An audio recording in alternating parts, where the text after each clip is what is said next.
Ashbel Green Simonton. Ele também foi fundador da Igreja Presbiteriana do Brasil. Por favor, me ajudem a receber Ashbel Green Simonton.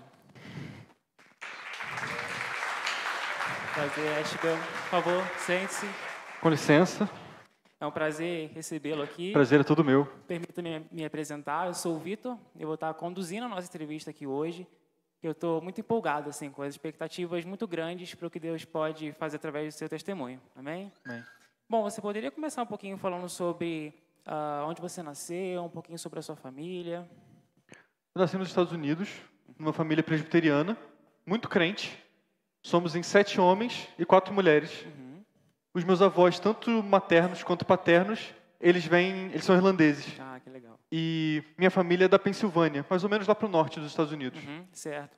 E como que era a sua vida, assim, o seu comportamento? Como que era a sua conduta quando você era menor?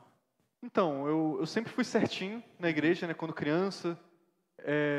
Nunca, tanto na teoria, sempre prestava atenção nas aulas da escolinha, sempre prestava atenção no pastor.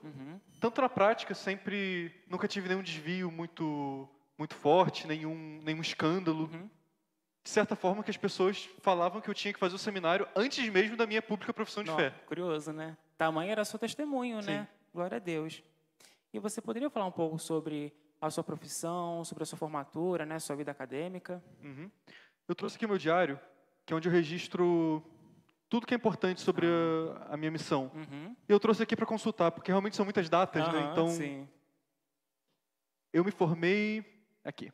Foi em 1852, eu tinha 19 anos, e eu sabia, para mim, eu achava que eu queria seguir a carreira de professor. E eu lembro que eu até registrei aqui. É muito comum ouvir o universitário falar na vida enfadonha de um estudante e de quanto deseja a vida ativa, ou logo passar para a ação. E aí foi quando eu coloquei o diário nas mãos e a mochila nas costas e saí à procura de algum emprego, né? Alguma escola, alguma universidade que fosse me aceitar, né? E foram uns 2.500 quilômetros até eu encontrar, mas aí eu fui bem-vindo em Starkville, no Mississippi, né? Onde eu lecionei por 3 semestres, se eu não me engano. Né? Eu comecei a lecionar em 4 de janeiro de 1853.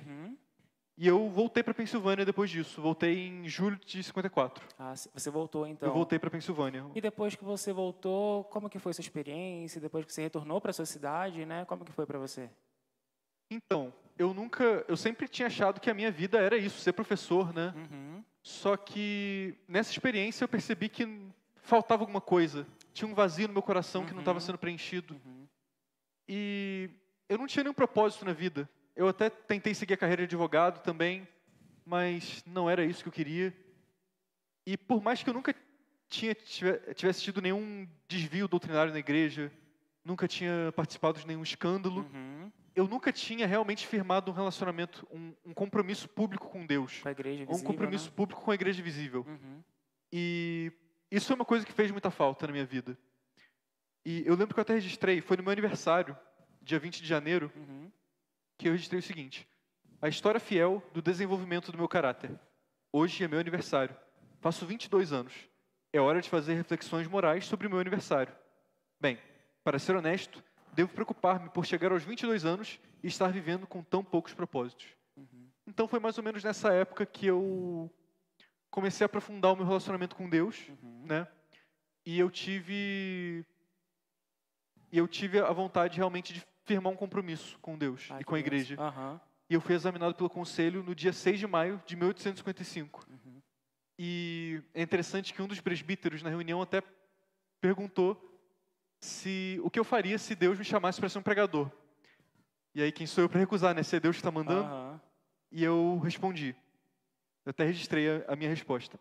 Se for da vontade de Deus que eu me dedique à obra do ministério, eu o farei com alegria e zelo. A fim de descobrir sua vontade, orarei e esperarei por ela com o coração sincero. Que bênção. E o registro a seguir é o registro mais importante do meu diário. São os 4 compromissos principais que eu anotei sobre a minha vida com Deus. Né?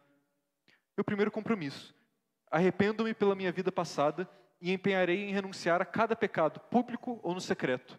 Então todos nós, como cristãos, devemos nos arrepender dos nossos pecados, né? porque através do arrependimento vem o perdão do Senhor, então Uhum. é algo que todos nós devemos fazer, foi o meu primeiro compromisso. Uhum. Segundo, delibero no temor a Deus, cumprir todos os deveres expressos em sua santa palavra e estudá-la com orações sinceras para que eu seja guiado ao bom entendimento dela. Porque como nessa época eu já tinha um chamado para ser pastor, Uhum. eu já tinha isso na minha mente. E ser pastor eu precisava, né, estudar a palavra Sim, claro. para fazer com excelência, né? Então Uhum. eu me comprometi a isso também. Terceiro, renuncio a qualquer outra esperança de segurança e declaro minha confiança na livre e merecida graça de Deus, revelada no Evangelho de Jesus Cristo. Porque hoje em dia nós vemos muitas pessoas colocando esperança em muitas outras coisas. Uhum. E nesse momento eu me comprometi a minha única esperança é ser o Senhor, né? Glória a Deus. Como até diz aquele hino bem recente, né? Somente ponho a minha fé na graça excelsa de Jesus. Sim, claro. Então lançou alguns anos atrás, né? Aham. E foi um compromisso que eu fiz, né? De colocar minha fé apenas no Senhor e minha esperança apenas no Senhor. Em último lugar, mas não menos importante, assumo os votos feitos por meus pais quando fui batizado em minha infância. O supremo objetivo da minha vida é ser do Senhor e de seu serviço. Uhum. Eu tinha plena consciência desde sempre de que eu tinha sido batizado e consagrado pelos meus pais quando eu era criança. E é algo que, assim, eu sabia, mas não significava nada para mim, né? Não tinha nenhum significado. E foi nesse momento que eu me comprometi e eu assumi esses votos feitos. Amém. Foi como se eu dissesse, não, a partir de agora a minha vida é completamente do Senhor. Glória a Deus. E depois que você conseguiu, né, atingir esse objetivo, né, como que você descobriu que o seu chamado era ser missionário? Uhum. Então, depois disso eu comecei a ter aulas de hebraico, né, para poder estudar a palavra melhor, né, o Antigo Testamento, grande parte dele é escrito em hebraico. Aham. Então, para poder ter um entendimento melhor das Escrituras, comecei a ter aulas em... Achei. Dia 20 de maio de 1855. Foi no seminário em Princeton, comecei a fazer seminário lá. E, assim, algumas semanas depois que eu comecei, teve um sermão que mudou completamente o rumo da minha história. Foi um sermão pelo professor Charles Hodge. E aquele sermão tocou no meu coração de tal forma que eu percebi que o evangelho não era só para mim. Uhum. Essas boas notícias, né, que é o que o evangelho significa, boas novas, boas notícias, eu não podia guardar para mim mesmo. Eu tinha que espalhar, eu tinha que falar com outras pessoas. E eu nunca mais fui o mesmo depois daquele sermão. Foi um sermão que tocou profundamente meu coração. Foi especial, né? Foi Muito de uma forma especial. Eu senti realmente o Espírito Santo tocando em mim, né? Uhum.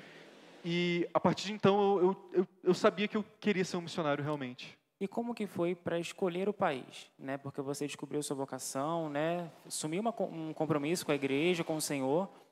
E como que foi para a escolha do país? Por que o Brasil e não outro país, o seu próprio país, por exemplo?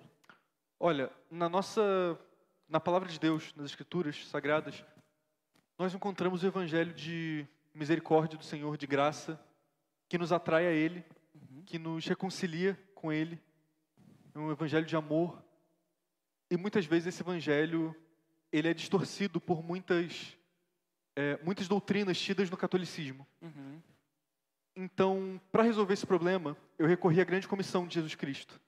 Lá em Atos 1, ele nos ordena a pregar o evangelho, seja em Jerusalém, na Judéia, Samaria ou até nos confins da terra. Uhum. E eu tinha a convicção de que o meu chamado era pregar o evangelho nos confins da terra. E eu sabia que eu queria ir para algum país católico. Agora, por que o Brasil e não outro país católico? Foi o país que o Espírito Santo tocou no meu coração e creio que foi da vontade de Deus que seja esse país mesmo. Glória a Deus. E depois de eu ter sido alcançado pela graça de Deus, em 55, eu fui ordenado pastor em abril de 59. E eu ouvi a voz do Espírito Santo dizendo: seja lá o que você está para fazer agora, faça depressa. Uau. Então foi nesse momento que foi a gota d'água, digamos assim, para eu sair dos Estados Unidos, né, sair da minha casa e pregar o evangelho. Uau, que testemunho incrível. Uma experiência mesmo, né, que você teve. Glória a Deus. E como que foi o trajeto, né? Porque são quilômetros e quilômetros, né? Então, como é que foi para você essa experiência até chegar ao Brasil? Olha, deixa eu ver as datas que eu embarquei. 18 de junho de 59 e eu desembarquei em 12 de agosto. Então, fazendo a conta por alto, uns 50 dias, 50 dias sem ver nada além do céu e do mar. E um navio pequeno, não muito luxuoso, né? Um navio que era o que estava disponível, né? E eu pensei, a minha missão não vai começar no Brasil, minha missão começa aqui.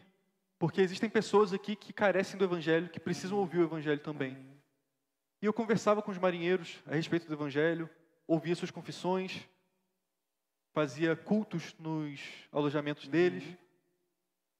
E quando precisava de algum momento a sós com Deus, eu subia num mastro devia ter uns 8 metros de altura. Nossa, um bocadinho alto. Um pouco alto, mas era o único lugar que eu tinha realmente para ter um momento a sós com Deus.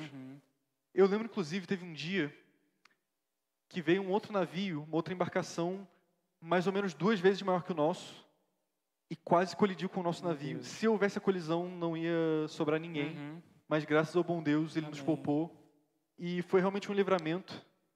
É nesses momentos que nós percebemos que quando Deus coloca uma missão em nós, Ele nos capacita para cumpri-la também. Amém. Glória a Então, Deus. sou muito grato a Deus e graças a Deus posso estar aqui nesse momento. Amém. E como que foram os primeiros passos, né, após chegar ao Brasil, para implementar a igreja presbiteriana?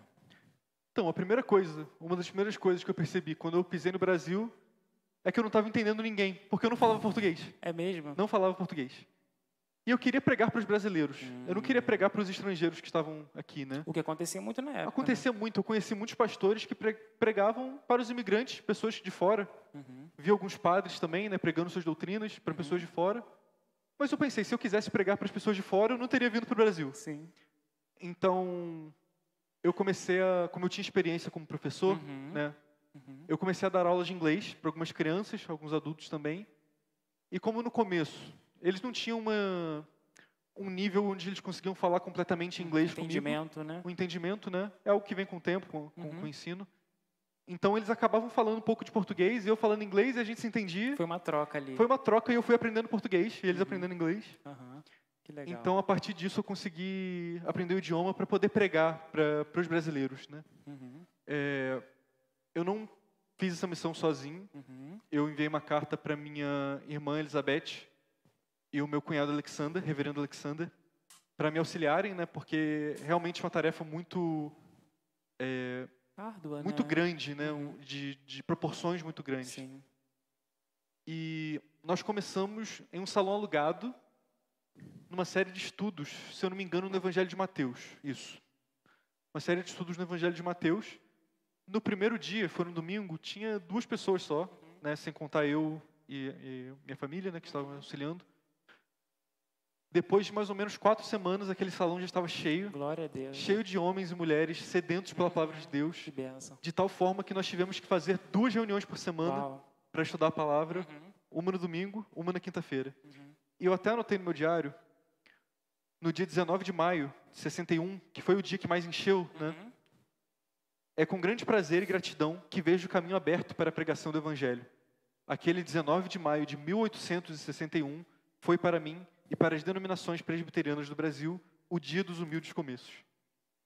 E as coisas foram se desenvolvendo, o Evangelho foi sendo espalhado, a igreja foi crescendo e nós fundamos a nossa primeira igreja presbiteriana no Brasil, que foi a Igreja Presbiteriana no Rio de Janeiro.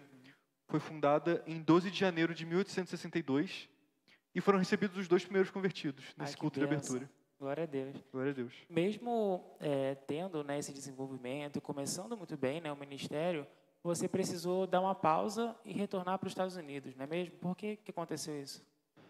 Então, nesse momento, nessa época, eu recebi uma carta da minha família dizendo que a minha mãe estava muito doente. E eu realmente não queria ter que retornar para os Estados Unidos, porque naquela época estava um ambiente muito tenso. De guerras, conflitos, né? Guerras, muitos conflitos políticos, e era um ar muito pesado de se respirar, né?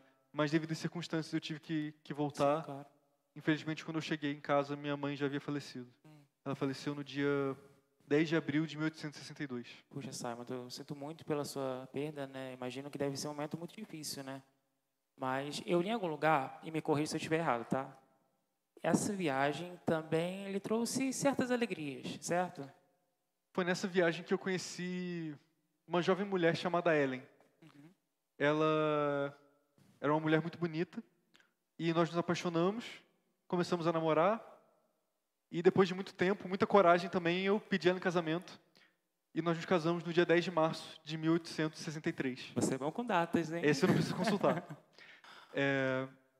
E foi um momento muito feliz da minha vida, realmente. Depois de ter passado por um momento tão triste, né? Sim. Deus me concedeu esse presente maravilhoso que foi a Ellen. Que bênção. E logo depois que vocês se casaram, vocês retornaram ao Brasil. Sim. Nós voltamos sim para o Brasil no dia 16 de julho. Nós voltamos e foi mais ou menos nessa época que ela chegou com uma notícia muito boa de que ela estava grávida. Ah, que legal. E foram 9 meses de muita alegria, muita expectativa, né? Até que ela deu à luz a uma linda menina também chamada Ellen, né? Chamamos de Ellen em homenagem à mãe.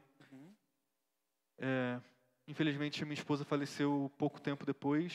Ela teve umas complicações no parto, ela não resistiu muito tempo. E aprove o Senhor tomar a alma dela. E esse momento foi um momento muito difícil na minha vida.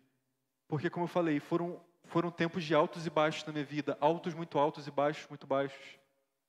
E eu encontrei forças no Senhor, porque não tinha mais de onde tirar forças. E com as forças que o Senhor me deu, eu escrevi no meu diário: bendigo a Deus, porque o Salvador estava com ela no vale escuro. Deus tenha misericórdia de mim, pois águas profundas rolam agora sobre mim. O céu é o lar dos que creem, é o meu lar. Todos os que me são caros estão lá. Meu pai, minha mãe e minha esposa. Jesus está lá. Então eu fui consolado por esse fato de que, na verdade, eles só foram para casa um pouco antes de mim. E que um dia eu vou encontrá-los novamente. Amém. E para continuar a missão, né, da igreja, eu deixei a minha filha Ellen com a minha irmã Elizabeth e com o reverendo Alexander, meu cunhado, e continuei com a missão porque a missão de Deus não pode parar. Amém. E quais que foram, né, depois de retornar ao Brasil e depois de tantos acontecimentos, né, quais que foram os próximos passos para continuar, né, sua missão no Brasil? O próximo grande passo foi a fundação do jornal Imprensa Evangélica. Foi no dia 5 de novembro de 1864, porque eu percebi que o Brasil é um país muito grande, muito extenso, e seria inviável eu e os outros trabalhadores que estavam comigo, né, pregar o evangelho presencialmente no Brasil inteiro. Seria muito cansativo e, enfim, muito inviável. Inviável, com certeza. Então nós optamos por essa ferramenta do jornal, né? Eu publiquei alguns sermões que eu escrevi, né? Todos os meus sermões eu publicava. Escrevi alguns artigos sobre a vida cristã, sobre a fé cristã, sobre a Bíblia. E dessa forma o evangelho foi se expandindo, a fé protestante foi se expandindo, Legal. até que foi formado o primeiro presbitério no Brasil, que foi o presbitério do Rio de Janeiro, que foi formado em São Paulo, curiosamente. Mas ele veio filiado ao Sínodo de Baltimore, nos Estados Unidos. E com esse presbitério foi ordenado o primeiro pastor presbiteriano brasileiro, reverendo José Manuel da Conceição. E olha que curiosidade, o reverendo José, antes de ser convertido, ele era um padre católico. É mesmo? É. E olha só como Deus trabalha, né? Porque eu vim para o Brasil justamente por conta do catolicismo. E o reverendo José, por ter esse pano de fundo católico, ele sabia exatamente como falar com os católicos, né? As palavras certas, quais eram as crenças. Então, creio que foi bênção de Deus, Amém. provisão divina. Com certeza. Deus levantando ali, né, alguém Sim. do meio para poder te auxiliar. Com certeza. Né? Um tempo depois foi providenciada a construção de uma capela. E, em 67, foi fundado o Seminário Primitivo. Seminário Primitivo, que foi a primeira, digamos assim, escola protestante, né? Onde nós ensinamos sobre a fé protestante. E esses foram os marcos principais até agora, até o momento, né? Amém. Da fundação da Igreja Presbiteriana do Brasil. Amém. Simon, então que momento precioso, que testemunho de vida, né? Que edifica a nossa fé. Muito obrigado, né, pela sua presença. Mas antes de terminarmos, você gostaria de deixar uma mensagem para aqueles que estão nos ouvindo? Com certeza. Queria deixar uma mensagem principalmente para os jovens, para os adolescentes. Eu tive meu chamado para ser pastor, para ser missionário, quando eu tinha 22 anos. Então não pense que é muito cedo. Não pense que você é muito jovem. Se você ainda não sabe o seu chamado, o chamado que Deus colocou para você, ore, peça a Deus para que te revele, porque eu creio que Deus tem um chamado para cada um de nós, para trabalhar na obra dele. Então, não enterre os seus talentos. Talvez Deus quer que você seja um missionário transcultural, assim como eu, que vai pregar em algum outro país. Talvez Deus quer que você pregue do outro lado da rua, na sua casa, na sua escola. Para as crianças também, o seu amiguinho na escola, que ainda não conhece Jesus.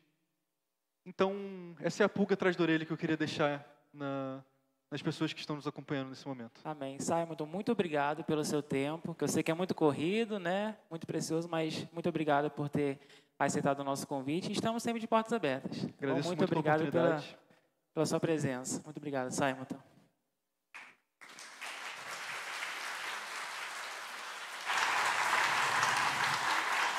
Que momento precioso, né, irmãos? Que história que edifica a nossa fé, que nos encoraja a fazer a vontade do Senhor. E para os jovens, para os adolescentes, para todos que nos ouvem, nós vimos que Simonton ele teve momentos de grande aflição, né, momentos muito difíceis na vida, mas foi no Senhor em que ele encontrou força para poder prosseguir a missão que Deus mesmo tinha comissionado ele. E ele também buscou em muitas profissões, buscou em outros lugares satisfazer aquilo que estava no coração dele, mas foi no Senhor em que ele encontrou aquilo que pôde realmente demonstrar para ele qual que era a missão.